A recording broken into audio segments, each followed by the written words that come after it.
गादी आणि रंगदेवतेच्या चरणी नतमस्तक होऊन आज दिनांक 30 जानेवारी रिक्षा संघटना तरळे सत्यनारायण महापूजा आणि त्यानिमित्त आज अनेक कार्यक्रम आज इथे बघायला मिळाले।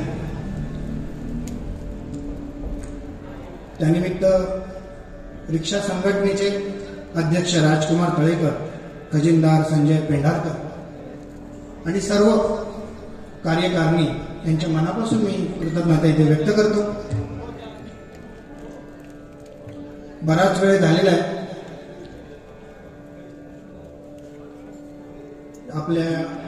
आपलं जास्त मी अंत बघणार नाही, कारण माझे जसे 12 वाजले तसे तुमचे 12 वाजलेले,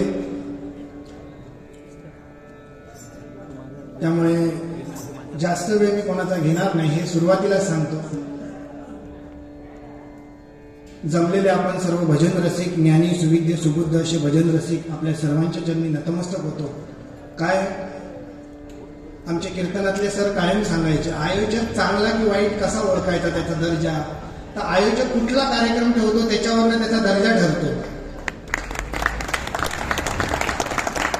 कोणाला दुखवणं हा माझा मुळात हेतू नाही, पण नाव घेऊ नये। इथे मध्यंतरी एक नर्तनाचा कार्यक्रम शो आयोजित केला होता, तो कॅन्सल झाला गौतमी पाटीलांचा। फार ठराविक लोकांना वाईटही वाटलं त्याचं। असो, मुळात महाराष्ट्र ही संतांची भूमी, इतर कुठेही इतके संत जन्माला आले नाहीत इतके महाराष्ट्रामध्ये जन्माला आले, कारण हे त्या मातीचं वैभव आहे की इथे अध्यात्माचा, नामाचा प्रचार जास्त झालेला आहे। तुम्हाला काय वाटतंय की आपण हे भजन कीर्तन करतो, मला तुम्ही सांगा, आज भजनाचा मार्ग कुठेतरी बदलत चालला। भजनाकडे आम्ही बघताना मनोरंजन म्हणून बघतो। मग मला एक तुम्ही सांगा, जर भजन हे मनोरंजनाचं साधन आम्ही करून टाकलं तर असा कुठला भक्ती मार्ग शिल्लक राहिला तर भजनात पण आम्ही मनोरंजन केलं तर? आज बऱ्यापैकी आपण बैठकीला जातो, सगळीकडे जातो, बैठकीला गेल्याच्या नंतर तिकडे निरूपण करायला सांगू का आम्ही आमचं मनोरंजन करा म्हणून? मुळात भजन हा मार्ग मनोरंजनाचा नाही। भजनी बुवा हा मुळात वाढपी आहे। कोणाचा वाढपी? तर संतांचा वाढपी। वाढप्याचं काम काय असतं? जे जेवण केलंय ते सगळ्यांना वाढत जायचं, तसं भजनी बुवाचं एकच काम आहे, जे संतांनी लिहून ठेवलंय ते समाजापर्यंत जसे तसं पोचवायचं, एवढंच भजनी बुवाचं काम आहे। आज मला तुम्ही सांगा, भजन म्हटल्याच्या नंतर आम्ही प्रबोधनाचं साधन मानतो। भजनातून आम्ही व्यसनमुक्तीवर कधी बोलताना बघितलंय भजनी बुवा? व्यसनमुक्तीवर बोलत नाही। का बोलत नाही? कारण स्वतःच दारू पितो ना, काय बोलणार? कधी भजनी बुवा संसार सुखाचा कसा करायचा ह्याच्यावर बोलत नाही। का बोलत नाही? स्वतःच झालेला नसतो। बराक ओबामा जेव्हा भारतामध्ये आले मोदीजींच्या भेटीला, त्यावेळेला मोदीजीने त्यांना भगवद्गीता दिली वाचायसाठी, आमचं सर्वश्रेष्ठ तत्वज्ञान। त्यांनी ती नेऊन तिकडे वाचली आणि मोदीजींना सांगितलं, याही पेक्षा जर काही जास्त चांगलं असेल तर तुम्ही आम्हाला पाठवून द्या। तेव्हा मोदीजींनी 8 दिवसांनी ज्ञानेश्वरी पाठवली। बराक ओबामांनी तीही वाचली। बराक ओबामा म्हणजे सामान्य माणूस नाही, अमेरिकेचा राष्ट्राध्यक्ष, त्यांनी ती वाचली ज्ञानेश्वरी आणि जगासमोर जाहीर केलं, the greatest philosophy in the world Dnyaneshwari. जगातलं सर्वश्रेष्ठ तत्वज्ञान काय असेल तर ज्ञानेश्वरी आहे। आणि खेदाची गोष्ट अशी आहे की ज्ञानेश्वरी आमची लिहिली ज्ञानेश्वर माऊलींनी 17व्या वर्षी आणि आम्ही 60व्या वर्षी ती वाचू नये, ह्याच्यासारखी खेदाची गोष्ट नाही का? आज तुकारामांची गाथा 12 भाषांमध्ये प्रदर्शित झालेली आहे। कोणाला माहितीये? तुकाराम महाराजांची गाथा 12 भाषांमध्ये प्रदर्शित झालेली आहे, पण खेदाची गोष्ट अशी की मराठी भाषेचाच खप फक्त कमी आहे, बाकी इतर भाषेचा खप जास्त आहे। याचा अर्थ आमच्या ज्ञानोबा तुकोबाची अभंगावर PhD बाहेरची लोक करतायत, आम्ही ती करत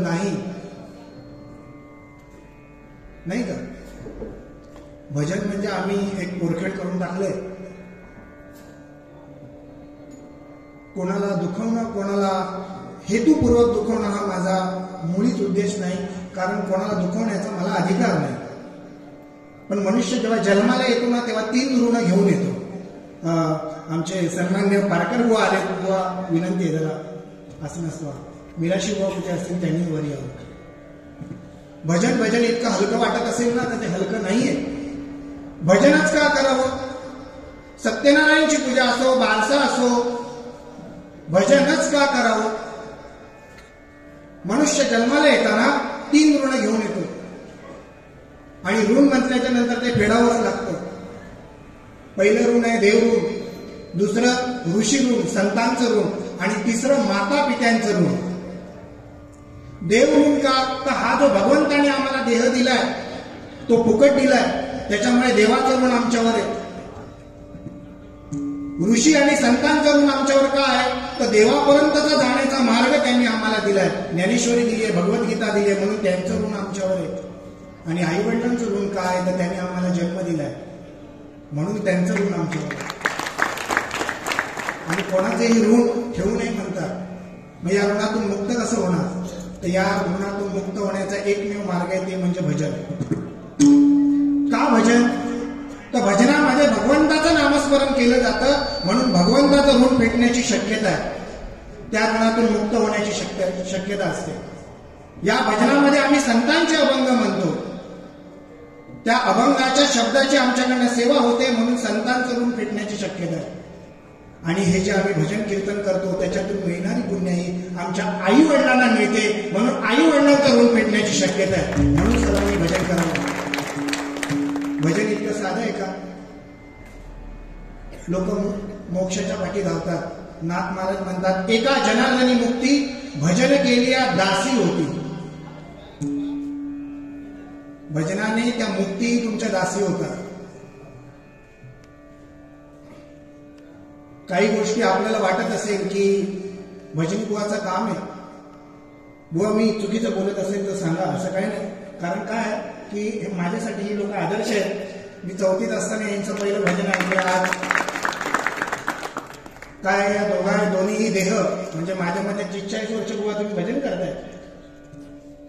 30-40 वर्ष झालं भजन करताय. 30-40 वर्ष जर हा देह हरिनामात जर डोललाय तर नक्कीच हा देह पुण्यवान आहे. एकदा डोलला नाही काय होईल? आज आपण म्हणतो परमेश्वर दिसत नाही, परमेश्वर हा बघायचा असतो. ज्ञानेश्वरीमध्ये असं म्हटलंय, हे समस्त हे श्री वासुदेव ऐसा प्रतिती रसाचा ओतला भाव, त्या भक्ता माझी राहो ज्ञानीय तोची. आपण म्हणतो परमेश्वर दिसत नाही, परमेश्वर दिसत नाही का? मला तुम्ही सांगा, चराचरामध्ये हा कोण नटलेला आहे? भगवंत नटलेला आहे. आंब्याचे बागायतदार तुम्ही असाल, खतपाणी घालाल, झाडं लावाल, सगळं कराल, पण आंबे येणं तुमच्या हातात नाही, ते त्याच्या हातात आहे. ती भगवंताची इच्छा आहे, म्हणून ते सगळं होतंय. म्हणून ज्ञानेश्वर माऊली म्हणतात, चराचरामध्ये हा भगवंत भरलेला आहे, तो जो बघतो त्याला खऱ्या अर्थाने ज्ञानी म्हटलेलं आहे. मग मला तुम्ही सांगा, जर चराचरामध्ये भगवंत भरलेला आहे तर माझ्याबरोबर भजन करणाऱ्या प्रत्येक भजनी बुवावर तो भगवंत आहे, त्याच्यामध्ये आहे. आणि जर प्रत्येकामध्ये भगवंत आहे तर दुसऱ्याला दुखवण्याचा मला अधिकारच नाही का? आज कासले बुवा आपण म्हणतो परमेश्वर दिसत नाही. अरे वयाच्या 73व्या वर्षी भगवंत इतक्या छान पद्धतीने त्यांच्याकडनं गातो, त्याच्यापेक्षा भगवंताचा सगळं साकार रूप ते काय असावं? आज पारकर बुवा इतकी वर्ष झाली. पारकर बुवांबद्दल एक सांगेन की कसं आहे, संतांनी, हे जे भजनी बुवा आहे, संतांनी काय केलं? लोकांना नामाला लावलं. याही लोकांनी काय केलं? अनेक तरुण घडवले आणि त्यांच्याकडनं रामकृष्ण हरी म्हणून घेतलं. आधुनिक युगातले खरे हे संत आहे. असो, भजनी बुवाचं कामच हे आहे की जे चांगले आहे ते लोकांपर्यंत पोहोचवावं. तुम्हाला असं नाही, हे जे सगळी मंडळी आहेत ना, ही सगळी बुवा बिघडलेली मंडळी आहेत आणि आता बंधनात आली आहेत, माळा घातल्या सगळ्यांनी. तात्पर्य आपण म्हणतो काही गोष्टी. देवगड ऋषीला मुनगेकर बुवांसोबत कार्यक्रम होता. वयाची 60 झालेले आजोबा जेव्हा माझ्याकडे आले आणि लोटांगण घातलं, बुवा म्हणाले काही गोष्टी आयुष्यात मी चुकलो, एवढा मोठा झालेला डॉक्टर, हे सगळे समोर आहे. तेव्हा मला कळलं हे माझी मोठेपणा म्हणून सांगत नाही, तर बसलेल्यांपैकी बरेच जण असे असतात की जे चांगले ऐकणारे असतात. हे मला सांगायचं की कोणाला हलक्यात घेऊन चालत नाही. मालवण तळगाव मध्ये 23 वर्षाचा तरुण भजन झाल्याच्या नंतर समोर आला, म्हणाला आजपासून बुवा तुमची शपथ तंबाखू सोडला. ही मोठेपणा नाही सांगत आहे की आम्ही कुठेतरी भजनी बुवा कमी पडतो समोरच्याला द्यायला. जर आम्ही 15-20 हजार रुपये घेत असू ना, 20 हजार रुपये घेत असू तर 20 रुपयाचं तरी काहीतरी दिलं पाहिजे नाही. असो, हा जो भक्ती मार्ग आहे, हा भक्तीचा माळा ज्याने ज्याने फुलवलाय त्या सर्व भजनी बुवांच्या चरणी, म्हणजे आमच्या कदम बुवांपासून त्याच्याही अगोदरचे बुवा होऊन गेले. आज कसं आहे, ह्या बुवांनी झाडं लावली, या बुवांनी प्लॅटफॉर्म तयार केला म्हणून आमच्यासारखे खेळत आहेत नाही का. तर खरोखर बुवांच्या चरणी नतमस्तक होतो. आज भजन परंपरा राखण्यामध्ये या लोकांचा मोठा वाटा आहे. यांनाही उदंड आयुष्य लाभू देत अशी आज सत्यनारायण चरणी प्रार्थना करूया. दीक्षा संघटना आज बघा इतक्या छान पद्धतीने, खरं तर मगासपासून तो त्यांचा व्याप मी बघतोय, तो बिचारे थकलेले आहेत सगळेजण. आता त्यांचा अंत पाहणं बरोबर नाही, तर जास्त वेळ मी इथे घेणार नाही. जिल्ह्यामध्ये या दीक्षा संघटनेचा 1 नंबर लागतो आणि एक गंमत सांगू का, रिक्षावाल्यांविषयी, म्हणजे रिक्षा संघटना आणि रिक्षा चालक हलक्यात कोणी घेऊ नका. त्यांना तुमची कोकण रेल्वे येऊ दे, नाहीतर किती स्मार्ट सिटी होऊ दे, तुम्हाला जर घरापर्यंत पोहोचायचं असेल सर्वसामान्याला तर रिक्षाशिवाय पर्याय नाही.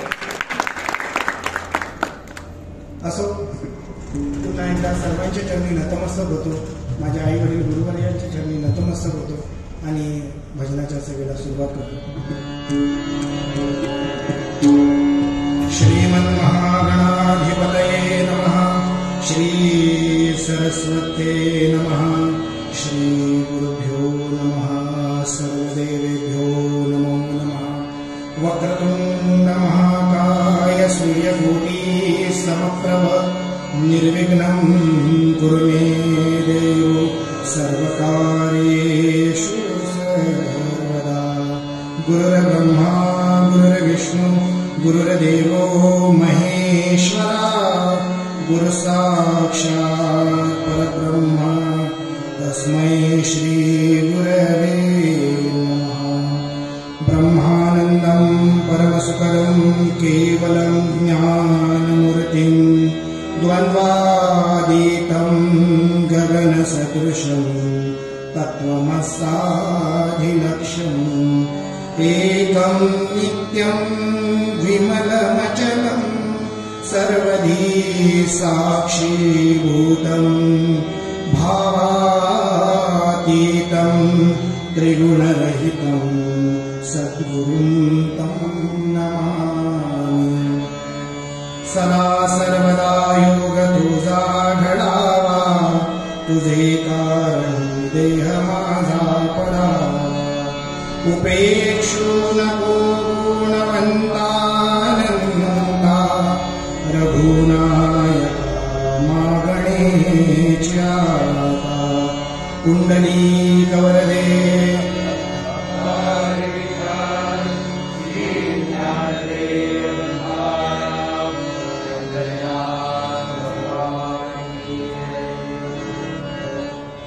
साऊंड सिस्टीमसाठी एकदा जोरदार.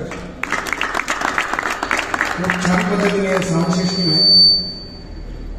कारण काय असतं, साऊंड सिस्टीमवाल्यांची मरण सगळ्यांपेक्षा वेगळी. म्हणजे तुम्हाला कार्यक्रम आवडो न आवडो तुम्ही घरी निघून जा, त्यांचं मरण आहे आवडो न आवडो त्यांना झक मारत थांबायला पाहिजे कार्यक्रम संपेपर्यंत. म्हणजे पण एक सांगू, साऊंड सिस्टीमवाल्यांना एवढं हलक्यात घेऊन चालत नाही. बुवा एक खेदाची गोष्ट म्हणून सांगतो, डोंबिवलीला कार्यक्रम होता आणि साऊंड सिस्टीमवाले आमचे होते. म्हणजे भजन संस्कृती कुठेतरी कशी आम्हीच जबाबदार त्याला कशी आहोत. अर्धा तास झाला साऊंड सिस्टीम लावण्यासाठी, अर्धा तास झाला. आणि अर्ध्या तासानंतर ते हे वाढवा ते वाढवा करण्यात अर्धा तास गेला. आणि नंतर मी त्यांना येऊन भेटलो, म्हटलं बराच वेळ घेतला तो अर्धा तास. तेव्हा त्याने एक वाक्य म्हटलं, ते मनाला कुठेतरी लागलं, भजनी बुवा आहे ना त्याने. अहो मायले कसलं काय हे वाढवा आणि ते वाढवा, नुसते शार्प लेबल वाढवा सांगतात आणि घालणारे ते एकमेकाला शिव्या. कशाला हवी मायले यांना माहीत सिस्टीम नको ती. पण खरोखर सुंदर.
हरि जय जय राम जय जय राम राम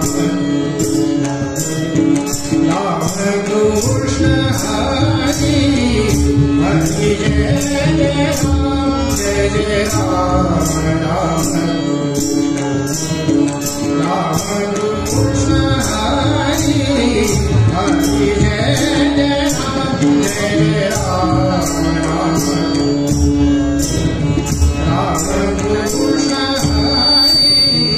हरि जय जय राम जय जय राम राम कृष्ण हरि. हरि जय जय राम जय जय राम राम कृष्ण हरि.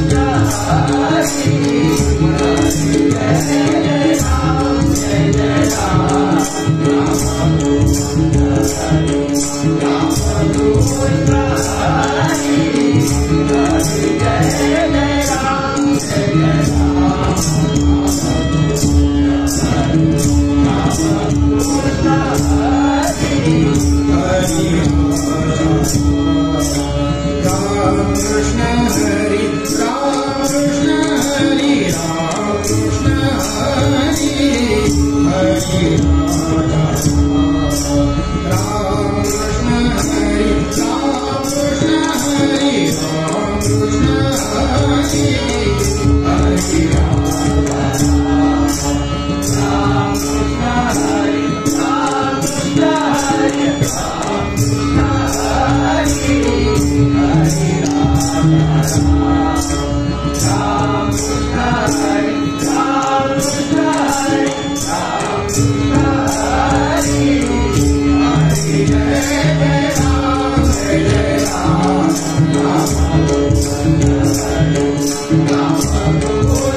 Hare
धन्यवाद. सन्माननीय विजय राणे उपस्थित आहेत, त्यांना विनंती करतो. शिरसाट बुवा या. सन्माननीय मंगेश वारंग यांच्याकडनं एक 200 रुपयाचं बक्षीस आलेलं. धन्यवाद. या बुवा, तेवढा सहवास. सन्माननीय बाबू पेडणेकर यांच्याकडनं एक 500 रुपयाचं बक्षीस आलेलं आहे.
वर्षानुवर्ष आम्ही हा अभंग म्हणतोय. रूप पाहता लोचनी सुख झाले व साजनी. ज्ञानेश्वर माऊली म्हणतात, ते रूप मी डोळ्यांनी बघितलं आणि माझ्या साधनी या शब्दाचा अर्थ परमार्थामध्ये जाणीव असा होतो. ते रूप मी डोळ्यांनी बघितलं आणि माझ्या जाणीवेला आनंद झाला. तो हा विठ्ठल बरवा. बरवा या शब्दाचा एक अर्थ होतो खरा. तो हा विठ्ठल बरवा. तो विठ्ठल बरवा आहे म्हणजे खरा आहे. कुठला विठ्ठल खरा आहे तर कटेवर हात ठेवून तो का, तो नाही. ज्ञानेश्वर माऊलींना तो मान्य नाही. कारण ज्ञानेश्वर माऊली म्हणतात, देवा नाही रूप, देवा नाही नाव, देवा नाही गाव कोठे काय. शेवटी सांगतात, ज्ञानदेव म्हणे भजा आत्मदेवा, अखंडित सेवा करा त्याची. देवाला नाव गाव रूप काहीही नाही. आतल्याला भजायला सांगतात ते. आतला जो आहे तो खरा आहे. काया ही पंढरी आत्मा हा विठ्ठल. सुखाला आगी करशी तळमळ पंढरीशी जाय एक वेळ. पंढरीला जायचं म्हणजे सोलापूरला नाही जायचं, तिकडे आतल्याची एकदा ओळख करून घ्यायची. आतल्याची ओळख आता होणार कशी? तर सद्गुरू शिवाय तरुणोपाय नाही, आतल्याची ओळख होत नाही. आणि सद्गुरू भेटणार कसा? तो काय रस्त्यावर पडलेला नाही की तुम्हाला भेटायला. सद्गुरू भेटण्यासाठी पुण्याई हवी, आणि पुण्याई हवी त्याच्यासाठी सोपा मार्ग संतांनी सांगितला, तो म्हणजे नामस्मरण. म्हणून येईल कैसा बोल रामकृष्ण हरी. त्या नामस्मरणाने पुण्याई जमा होईल, सद्गुरूची भेट होईल, आतल्याची ओळख होईल. आणि जसं सर्व सुखाचे आगर, आज जर माणसाला विचारलं सुख पाहिजे म्हणजे काय पाहिजे, सांगता येत नाही. सुख पाहिजे म्हणजे काय पाहिजे? जेव्हा खऱ्या अर्थाने आतल्याची ओळख होते तेव्हा खऱ्या अर्थाने माणूस सुखी होतो, नाही का? हा एक भाग झाला. दुसरा विषय सांगायचा असा, आज आपण सत्यनारायणची महापूजा घातली, पूजा केली, नैवेद्य दाखवला, नाही का? नैवेद्य दाखवला, चांगला दाखवला, सात्विक दाखवला, डाळ भात वरण. का मला तुम्ही सांगा, दारू गुटखा मांस मच्छीचा दाखवला, कोणाला दुखवणं हा माझा हेतू नाही मिळाला. आम्ही दाखवला का तो देवाला? मग मला तुम्ही सांगा, जो देव बोलत नाही असं आपण धरूया, त्या देवासमोर आपण नैवेद्य दाखवायला घाबरतो. चालता बोलता परमेश्वर त्या आतमध्ये आहे, त्याला आम्ही दारू गुटखा याचा नैवेद्य आम्ही देत असतो. मी अजिबात म्हणणार नाही कोणी माळ घाला किंवा काही करा, पण एक आहे, आपण जे करतो निसर्गाचा नियम आहे. तुम्ही जे करता ते तुम्हाला मिळतं. आणि म्हणून माणसाने कर्माचा सिद्धांत लक्षात ठेवला पाहिजे. आज वेळ कमी आहे म्हणून, पण जर कोणाला कर्माचा सिद्धांत जाणून घ्यायचा असेल तर हिराबाई ठक्करांचं एक पुस्तक आहे, कर्माचा सिद्धांत. ज्याला कर्म कसं करायचं कळलं ना, तो माणूस बऱ्याच वेळेला चुकत नाही. आज मला तुम्ही सांगा, 60-60 वर्ष आमच्या भजनाने, किंवा माफी मागून सांगतोय, असं एक तरी दाखवा, 60-60 वर्ष 70-70 वर्ष आम्ही भजन करतो, पण असं एक तरी दाखवा की ज्याने सांगावं की मी भजन ऐकून सुधारलो आणि माझी दारू सुटली. का? आम्ही कुठेतरी कमी पडलोय. हे मी दुसऱ्याला दोष देत नाही, मी माझ्यावरून पण सांगतो, आम्ही कुठेतरी कमी पडतोय समाजाला काही गोष्टी देण्यासाठी. आणि भजनी पोयाने आम्ही अपेक्षा अजिबात करत नाही की कोणी नामस्मरणाने सुधारावं, कारण संतांनी सांगून लोक सुधारली नाही तर आम्ही सांगून काय सुधारणार आहे. पण तुका म्हणे त्यातल्या त्यात किमान सांगावं तरी, नाही का? शिक्षकाचं काम असतं, त्याने सांगावं. त्याच्यातला एक मुलगा कलेक्टर होतो, एक मुलगा गुंड होतो. शिक्षकाचं काम सगळ्यांना शिकवणं.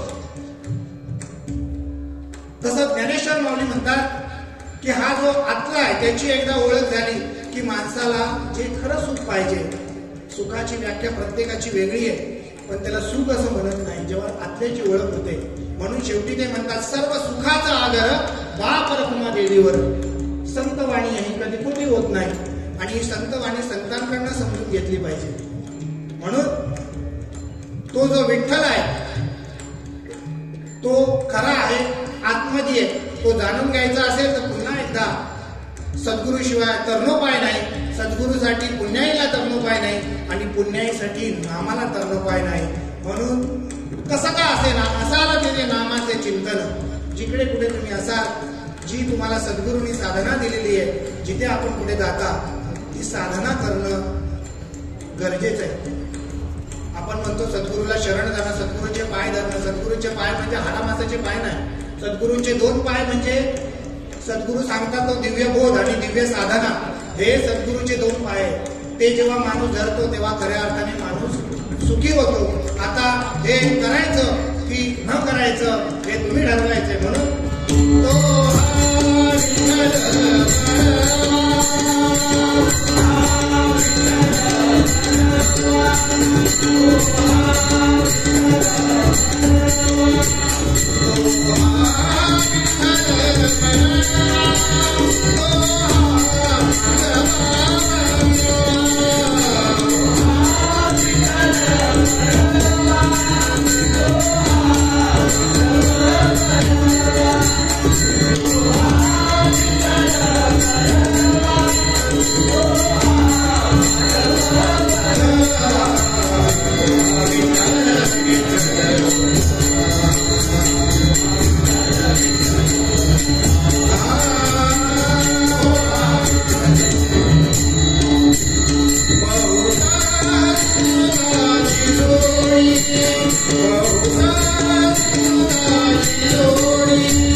मगाशी जसं सांगितलं, सर्व सुखाचा आगर हा आतला विठ्ठल आहे, तो जाणून घेतला पाहिजे. तुर्तास हा जो अभंग आहे बाप रखुमा देवीवर, मुळात हा अभंग आहे तो ज्ञानेश्वर माऊलींचा आहे. बाप रखुमा देवीवर याची एक छोटीशी संकल्पना आपल्याला माहिती असेल. बाप रखुमा देवीवर का ज्ञानदेव म्हणे का नाही? ज्ञानेश्वर माऊलींच्या बऱ्याचशा अभंगात ज्ञानदेव म्हणेत आणि काही अभंग बाप रखुमा देवीवर म्हणते. याचं कारण असं की जेव्हा ज्ञानेश्वर माऊलींनी ठरवलं की आता समाधी घ्यायची, तेव्हा तिन्ही भावंडांनी ज्ञानेश्वर माऊलींना सांगितलं, इतक्या लवकर झालं तुम्ही गेला तर आमचं कसं होणार? किमान एक वर्ष तरी प्रत्येकासाठी आमच्या भूलोकात राहावं. आणि ज्ञानेश्वर माऊलींनी ती मागणी मान्य केली आणि या 3 वर्षामध्ये जे जे काही काव्य लिहिलं गेलं ते बाप रखुमा देवीवर म्हणून प्रसिद्ध झालं. म्हणजे बऱ्याच लोक त्या दिवशीच मला एकाने विचारलं, बाबा बाप रखुमा देवीवर हा काय प्रकार आहे? तर ज्ञानेश्वर माऊलींचा अभंग फक्त माहीत असणं गरजेचं आहे की त्या 3 वर्षातले जेवढे अभंग झाले ते बाप रखुमा देवीवर म्हणून प्रसिद्ध झाले.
सन्माननीय अमोल सरवणकर जांभूळवाडी यांच्याकडनं एक 25 रुपयाचं बक्षीस आलेलं आहे. धन्यवाद.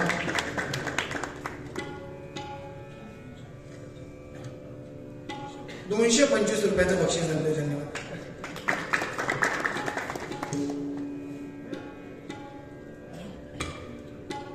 कैलासवासी उल्हास कल्याणकर मित्रमंडळ यांच्याकडनं एक 250 रुपयाचं बक्षीस आलेलं आहे. धन्यवाद.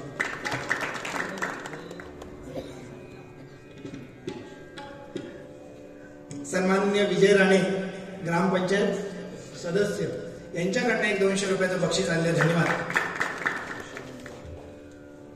काशीराम बोर्डवेकर यांच्याकडनं एक 50 रुपयाचं बक्षीस आलं. धन्यवाद.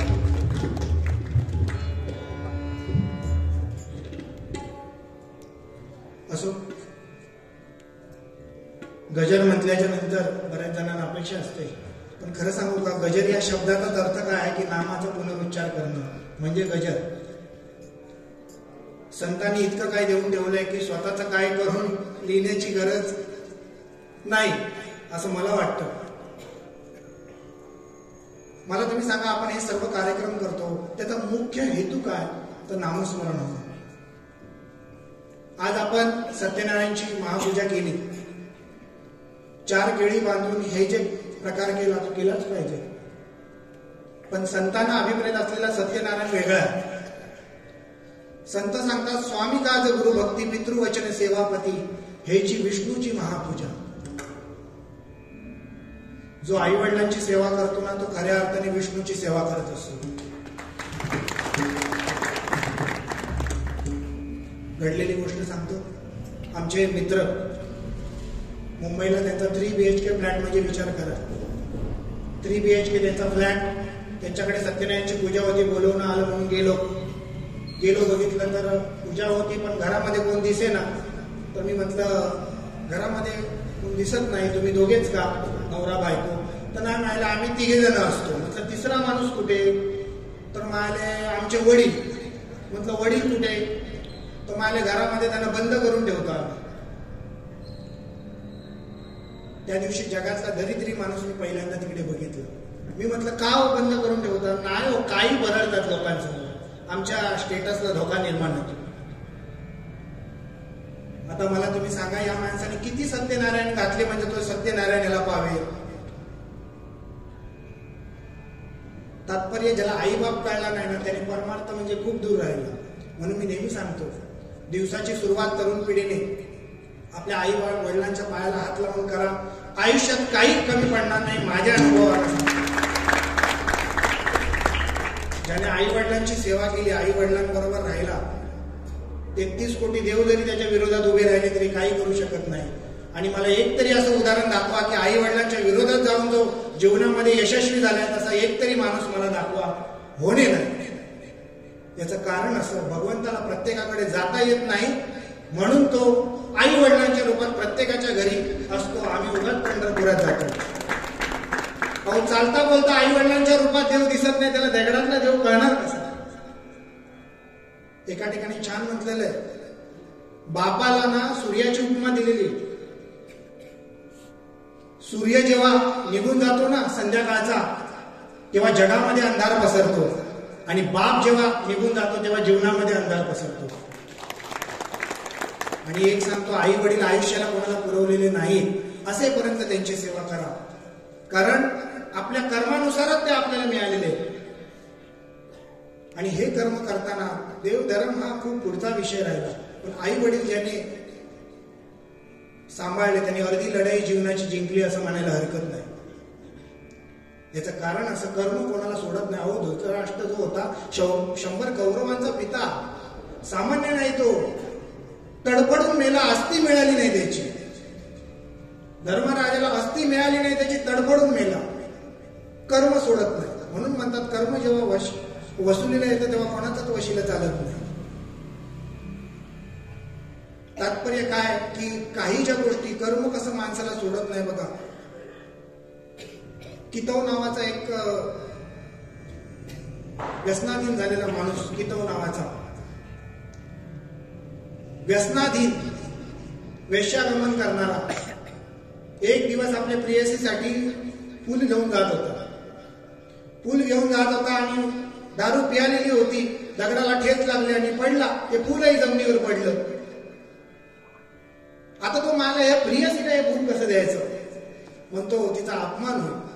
आता हे कोणाला चालत नाही, ते देवाला चालते, म्हणतो देवाला वाहूया. देवाला वाहिलं त्याने आणि बिचारा काही काळानंतर मेला. कथाकल्पतरू मधली ही गोष्ट आहे, त्यामुळे कोणी याचा हे लावण्याचा प्रयत्न करू नये. गेल्याच्या नंतर जसं म्हणतात, चित्रगुप्ताने सगळं हिशेब चेक केला. हिशेब चेक केल्याच्या नंतर मला याने कायच केलं ना, हा म्हणाले कायम ब्लॅक लिस्ट मध्ये. आता याला काय करा? तुम्हाला एक काम याने चांगलं केलं, ते फूल आहे ते माझ्या शंकराच्या पिंडीवर वाहिलंय, तर आता याला काय करा? थोडीशी पुण्याई आहे, त्याचा काय करा? तर ते उपभोग चांगला घेऊ द्या त्याला. तर त्याला विचारलं, पुण्य आहे की पहिली पुण्य आहे की पाप अनुभव हे भोगणार तू? तर मला मी पुण्याई भोगतो. म्हणून त्याला इंद्राचं हे दिलं. इंद्राच्या जागेवर हा बसला, पण होता हुशार. कसं आहे, हे दारू बिनू पिणारे हे तुम्हाला काय वाटलं सामान्य नाही, ते एकदम तल्लख बुद्धीचे. उलट आम्ही त्यांच्याकडनं शिकण्यासारखं असता, आम्ही शिकत नाही म्हणून आणि खरं सांगतो, दारू पिऊन आपण म्हणतो अरे काय तो गटारात पडला तो, उलट आमची नजर सुधरा, तो गुरु आहे आमचा. का तो गटारात पडून सांगतोय अरे दारू पिऊन माझी ही दशा झाली, आयुष्य मी धंद्याला लागलो, बायका मुलं वाऱ्यावर सोडली, तुम्ही तरी हे धंदे करू नका, हे तो आम्हाला शिकवत असतो. आम्ही म्हणतो तो दारू जातो पोचलेले ते असो. झाला असा विषय. आता तो राजसिंहासनावर बसला. त्याने काय केलं, मालमत्ता आपली नाही, इकडून घ्यायचा इकडे देऊन टाकायचा, एकाला ऐरावत दिला, एकाला दान धर्म, इंद्राचा जो कोठा होता तो खाली करून टाकला त्याने सगळा. ह्याला दान घे, त्याला फुकट दे, इकडून घ्यायचं इकडे द्यायचं. इंद्र गर्भगडीत झाला. आणि मग नंतर सांगितलं तुमची मुदत संपली, आता हे पाप भोगा. बिचाराने पाप भोगलं. पण दान देण्याची वृत्ती, ही दान देण्याची वृत्ती असल्यामुळे हा जो कित होता तो पुढच्या जन्मामध्ये बळीराजा झाला. आणि बळीराजासारखा दाता झाला नाही. तात्पर्य, कर्म कोणाला सोडत नाही.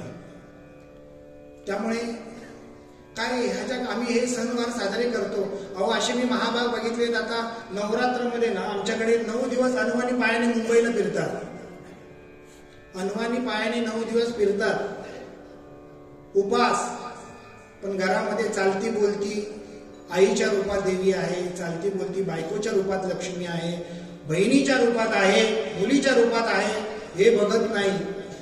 अनवाणी पायाने फिरतात, उपास करतात. मला तुम्ही सांगा, जी देवी बोलत नाही, जी देवी चालत नाही, मगाशी जसं म्हटलं चालता बोलता देव याला कळत नाही, त्याला दगडातला देव कळण्याचा विषयच येत नाही. आणि हे सगळं का होतं, तर आमच्याकडे असलेलं अज्ञान. जसं मगाशी सांगितलं, सत्यनारायण घडलेली घटना. आमच्या कीर्तनाचे सर आणि आम्ही एका वृद्धाश्रमात गेलो होतो कार्यक्रमाच्या निमित्ताने. तो मॅनेजर जो होता ना, तो असा त्रासलेला दिसला. त्याला म्हटलं काय झालं बाबा, का तू त्रासलेला का? तर तो म्हणतो अमेरिकेतून एका माणसाचा मला फोन येतो. म्हटलं काय झालं? तर तो मला, हा अमेरिकेत त्याचा पोरगा आहे आणि त्याचा बाप आमच्या वृद्धाश्रमात आहे. बापाची एकच इच्छा आहे, शेवटचा माझ्या मुलाने मला फक्त भेटून जावं. मुलगा डॉक्टर अमेरिकेमध्ये, त्या मुलाने तिकडून दम दिला या मॅनेजरला, ह्याच्या पुढे मला फोन करायचा नाही, माझा बाप मेला, मी येणार नाही. किती ते पैसे सांगायचे, मला परत फोन करायचा नाही. त्यामुळे तो मॅनेजर त्रासलेला होता की आता करायचं काय, मुलगा तर येत नाही, बापाची तर शेवटची इच्छा. मला तुम्ही सांगा, नंतर त्यांची आम्ही पार्श्वभूमी बघितली तर नवसाने झालेला हा मुलगा त्यांना डॉक्टर व्हावं म्हणून परदेशात पाठवला. तो तिथेच स्थायिक झाला, लग्न केलं, सगळं काय केलं. पण बापाच्या शेवटच्या अंत्याला तो आला नाही. त्याने स्पष्ट सांगितलं, तुमचे काय ते विधी तुमचे तुम्हीच करा, कितीचा चेक पाठवू तेवढाच सांगा. आता मला तुम्ही सांगा, कोणाचं चुकलं हो? या माणसाने किती सत्यनारायण केले म्हणून तो पावेल त्याला. आता तुम्ही मला सांगा, कोणाचं चुकलं? तर चुकलं बापाचं चुकलं. ज्या वयामध्ये हाताला धरून भजनात बसवायला पाहिजे होतं, कीर्तनात, ते न बसवल्यामुळे आज वृद्धाश्रमात जाण्याची वेळ आली. म्हणून तरुण पिढीला एकच सांगणं आहे की हेच वय असतं परमार्थाचं. तुम्ही म्हणा 60ला करू नये, परमार्थ हात चांगलेपणी करायचा आहे, जोपर्यंत हातपाय चालतायत तोपर्यंत. आमचे सर गमतीने म्हणतात, आयुष्यभर मासे मटण खाल्ला तर ज्ञानेश्वरी वाचायची इच्छा होणार कशी? असं आम्ही कोकणी आहोत, त्यामुळे तो आमचा आहारच आहे. त्यामुळे मी कोणाला जबरदस्ती करत नाही. असो, या गजरामध्ये सर्वांना एकच विनंती आहे की माझ्या पाठून 5 मिनिटं का होईना आपण नामस्मरण करावं. कारण संतांनी म्हटलंय, आपुले कल्याण इच्छिने जयाशी तेने या नामाशी विसंबू नये. जर तुम्हाला वाटतं ना तुमचं कल्याण व्हावं, 5 मिनिटं का होईना नामस्मरण करा. या 5 मिनिटं नामस्मरणाचा फायदा इतका आहे, या 5 मिनिटांमध्ये सायन्स असं सांगतं, मी नाही, विज्ञान असं सांगतं, जर तुम्ही 5 मिनिटं दिवसातून नामस्मरण केलात तर शरीरामध्ये प्रत्येक मिनिटाला पेशी तयार होत असतात आणि 5 मिनिटांमध्ये 90 कोटी पेशी तयार होत असतात. त्या इतक्या चांगल्या होतात. 5 मिनिटं जर तुम्ही रोज नामस्मरण केलं आणि असं जर 7 वर्ष केलं तर शरीरामध्ये एकही आजार शिल्लक राहत नाही. हे नामस्मरणाचं महत्व. वैद्यकीय शास्त्र असं सांगतं, जर तुम्हाला वाटत असेल वैद्यकीय शास्त्र कोणी प्रयोग करू नका, घरामध्ये ते सांगतात, जर एखाद्याला प्रचंड भयंकर आजार, जर गंभीर प्रकाराचा आजार झाला असेल तर तुम्ही घरामध्ये एक होम करा. त्याच्यामध्ये 24 तास, म्हणजे आतापासून ते पुढचे 24 तास होईपर्यंत, म्हणजे आजचा सूर्योदय तर उद्याचा सूर्योदय, तुम्ही आहुती करा, तुपाची आहुती करा आणि त्याची काजळी साठवून ठेवा 24 तास. आणि त्या 24 तासामध्ये नामस्मरण तुम्ही करा. आणि ती जर काजळी तुम्ही औषधामध्ये टाकली तर कितीही मोठा असाध्य आजार असो तो बरा होतो, हे वैद्यकीय शास्त्र सांगतो. आता मला तुम्ही सांगा, काजळीने आजार बरा होतो का नामाच्या सामर्थ्याने होतो? तर नामाच्या सामर्थ्यामुळे होतो. तात्पर्य, नाम हे संतांनी सांगितले 5 मिनिटं का होईना आपण नामस्मरण करावं. कारण अनुभव घ्यायचा असेल तर रोज एकच जागा निवडा, 5 मिनिटं, एकच व्यक्ती, एकच जागा, एकच ठिकाण, तिथे आपण बसायचं आणि 5 मिनिटं नामस्मरण करायचं. असं जर केलं तर त्या जागेमध्ये पावित्र्य तयार होतं, माणसामध्ये पावित्र्य तयार होतं आणि त्या देवतेमध्येही पावित्र्य तयार होतं. करून बघा. फक्त 5 मिनिटं सांगितलं. आम्ही ह्या गोष्टी करत नाही. आपल्याला वाटत असेल आता तुम्ही मला नामस्मरण का केलं पाहिजे? अहो मला तुम्ही सांगा, हे बक्षीस ज्यांनी दिलं मला, मी त्यांची नावच नाही घेतली तर काय म्हणतील, काय बुवा हरामी आहे, बक्षीस दिलं पण नाव घेतलं नाही. मग मला तुम्ही सांगा, या भगवंताने एवढं सगळं फुकट दिलं, त्याचं जर आम्ही नाव घेतलं नाही तर तो आम्हाला काय म्हणत असेल? कधी विचार केला? डोळ्याची किंमत ना, ज्याला डोळे नाही त्याला विचारा डोळ्याची किंमत काय आहे.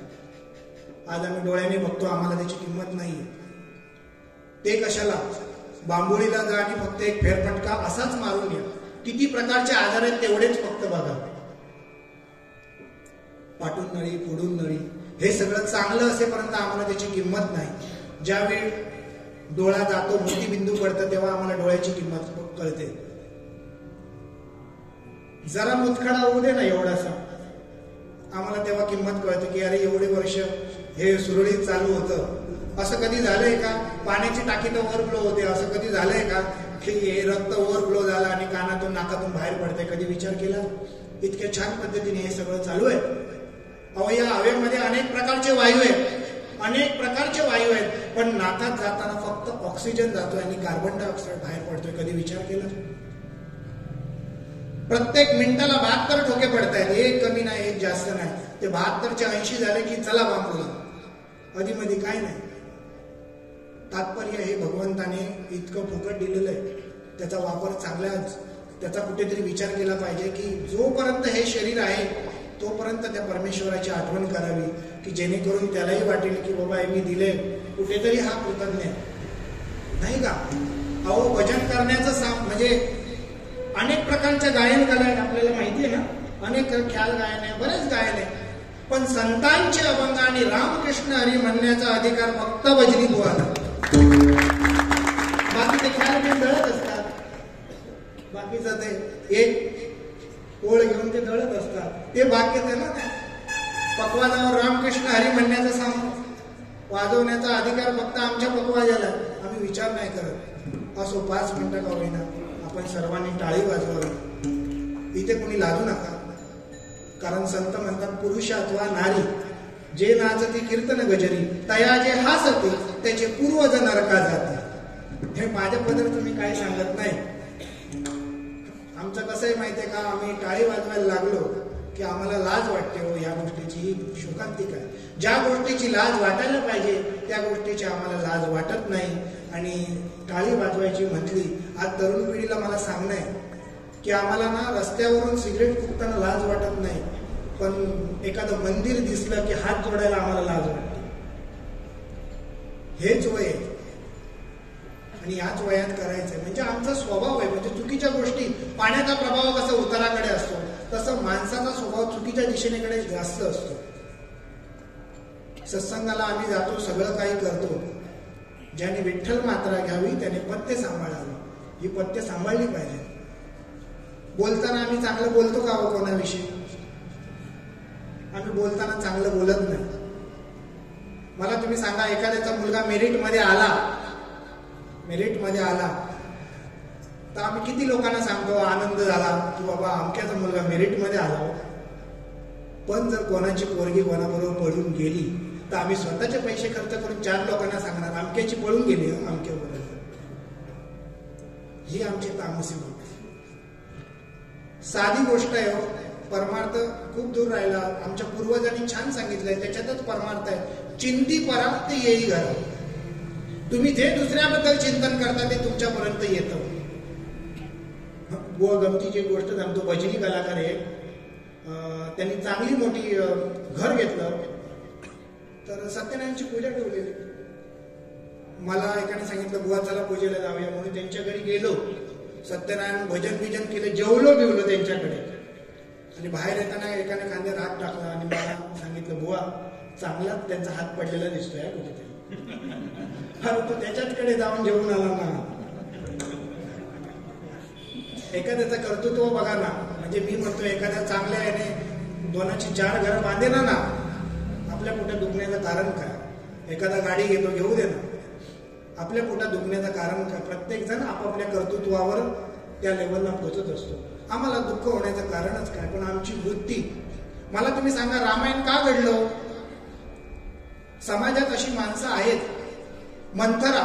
मंथरेने कळ लावली ना, अगं तुझ्या मुलाला भरताला राज्याभिषेक ते राज्यपद मिळालं पाहिजे म्हणून. आता मला तुम्ही सांगा मंथरा ही दासी. भरत राजा झाला काय आणि राम राजा झाला काय? तू दासीच राहणार ना. तुझ्यात कुठला फरक पडणार आहे? पण आमच्यात सवय असते अशी कांडा लावून देण्याची.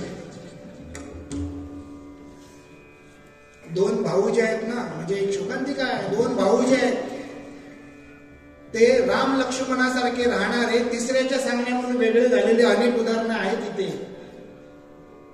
स्वतः वेगळे नाही झाले, तिसऱ्याने सांगितलं म्हणून वेगळे झाले. ही आमची शोकांतिका आहे. म्हणजे आम्हाला कळलं पाहिजे मंथरेसारखी अनेक माणसं समाजात वावरत असतात स्वतःच्या स्वार्थासाठी. एखादा जर सांगत असेल एखाद्या विषयी तर विचार करावा सदर व्यक्तीची लेवल काय आधी.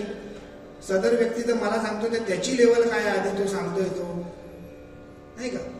असो, या सगळ्या गोष्टी ज्या आहेत त्या संस्कारातून येतात. आणि संस्काराचं एक चांगलं साधन जर काय असेल तर भजन कीर्तन आहे. म्हणून भजन कीर्तनामध्ये आपण रममान व्हावं. आणि जोपर्यंत आपला देह आहे तोपर्यंत काळ कधी येईल. आमचे कीर्तनाचे सर छान सांगतात. एखादा मच्छर असतो ना, त्याचं आयुष्य किती हो? मच्छरचं आयुष्य किती? कोण सांगू शकतं का मच्छरचं आयुष्य किती? तर ते गमतीने म्हणतात मच्छरचं आयुष्य किती माहितीये? तुमची नजर त्याच्यावर पडत नाही तोपर्यंत. एखादी मच्छर लावली तर सोडून द्याल तुम्ही त्याला, तिथल्या तिथे मारा. तसं ते म्हणतात मनुष्याचा जोपर्यंत काळाची नजर आमच्यावर पडत नाही तोपर्यंत आमचं आयुष्य. त्यामुळे ह्याचा विचार करावा. आणि नामाचा जयघोष करताना कोणी लाजू नका. 2 हाताने टाळी वाजवा. कारण हे जे सुख आहे स्वर्गीचे अमर इच्छिता ती देवा मृत्यूलोकी व्हावा जन्मामा. स्वर्गामध्ये हे सुख नाही. त्यामुळे 2 हातांनी टाळी वाजवावी आणि मुखाने नामस्मरण करावं. कारण हा जो कार्यक्रमाचा हेतू आहे तो कुठेतरी साध्य होईल.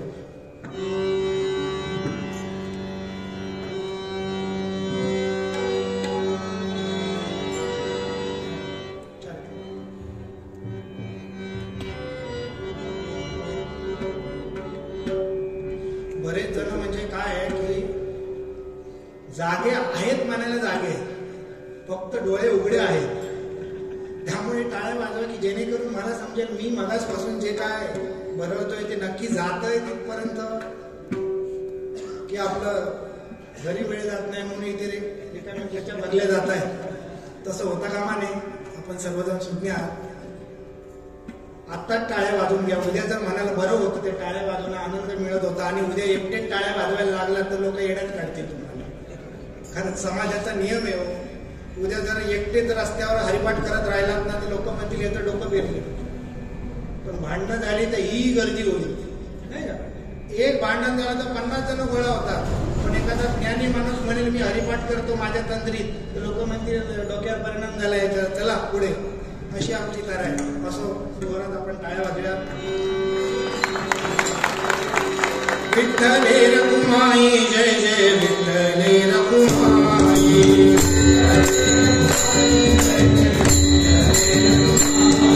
विठ्ठले रखुमाई जय जय विठ्ठले रखुमाई.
रामनामामध्ये जी जी टाळी वाजते,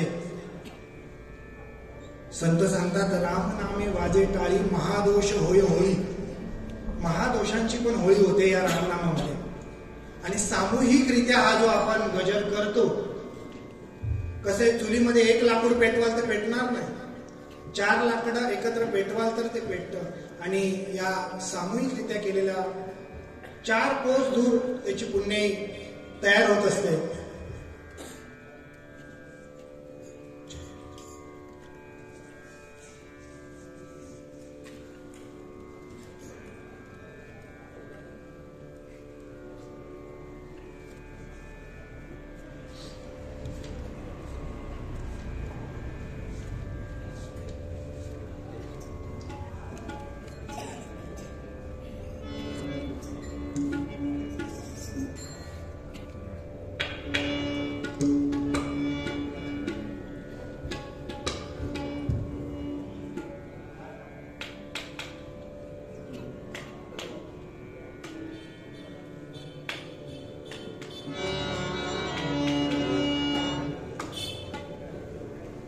परंपरेनुसार इथे बघा हार घातला जातो.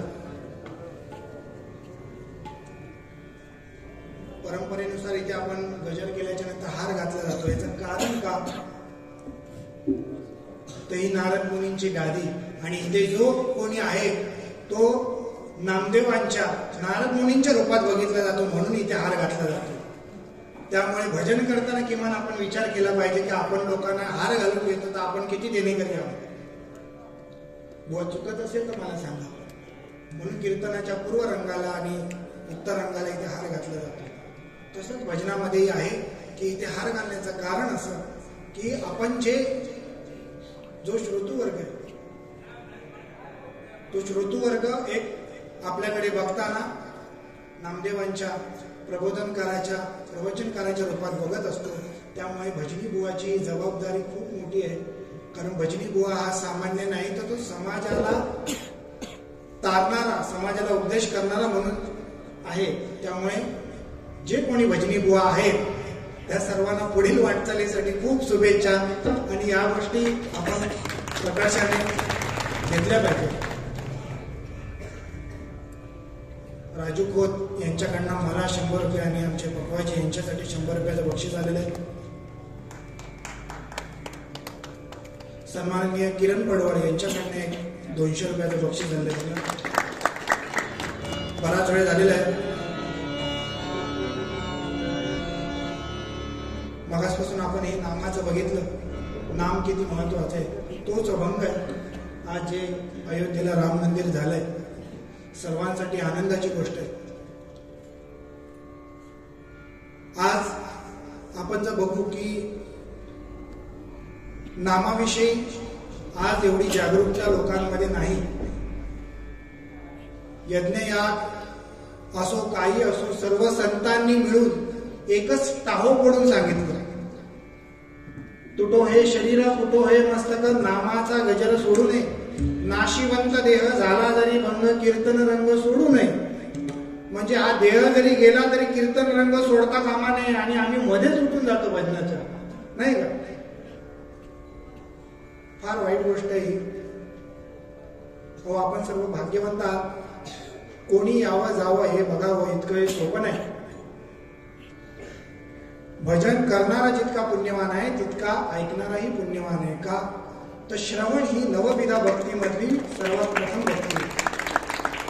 आणि असं म्हटलंय, मोक्ष असे आयता श्रवणा माझी. नुसत्या श्रवणानेही मोक्ष मिळू. मग काय श्रवण करायचं याचा विचार आपण करायचा. ते चांगलं श्रवण असेल तरच मोक्ष आहे.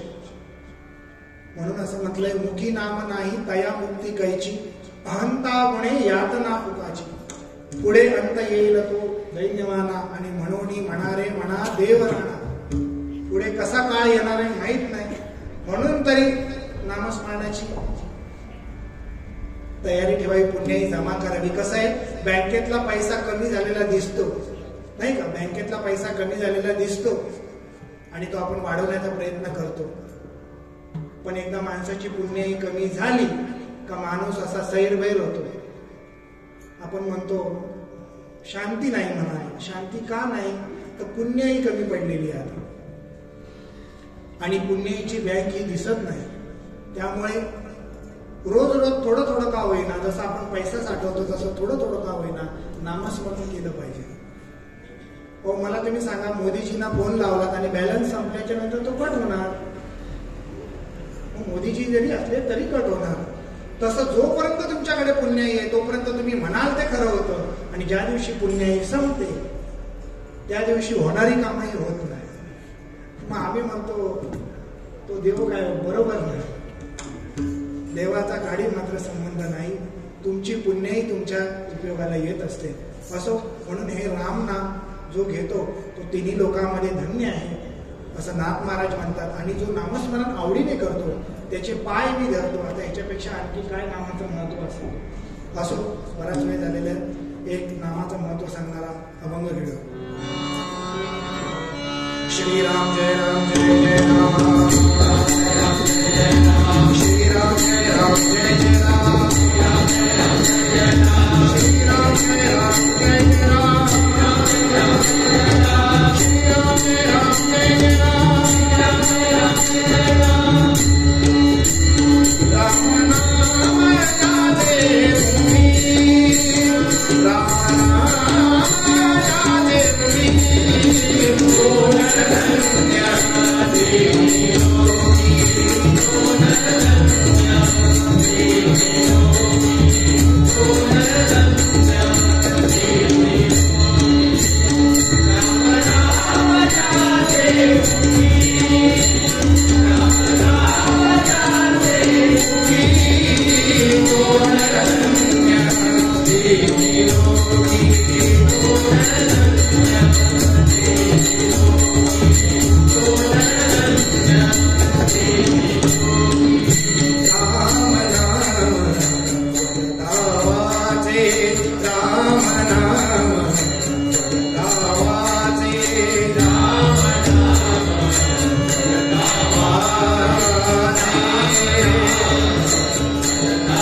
सुख ते देनाचे, ब्रह्मसुख ते देनाचे,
संदीप कोयरेकर शिरवली यांच्याकडनं 200 रुपये आणि काशीराम बोर्डवेकर पियाळी यांच्याकडनं 50 रुपयाचं बक्षीस आलं. धन्यवाद.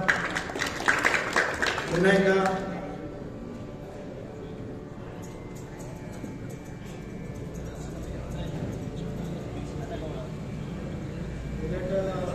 निराशी आणि तुमचे मी आभार मानतो.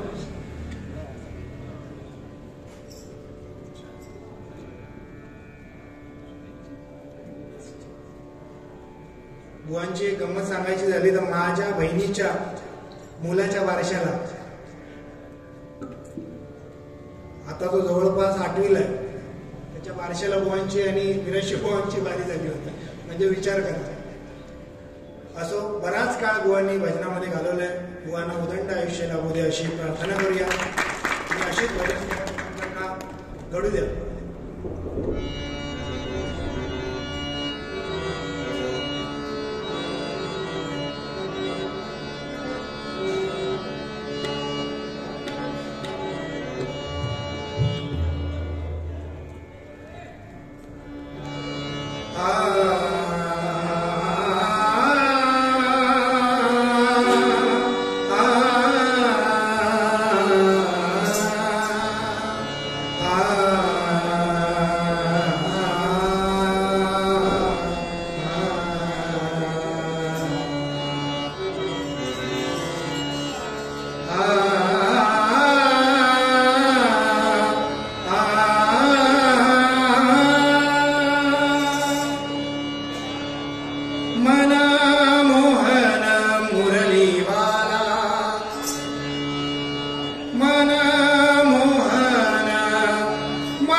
धन्यवाद.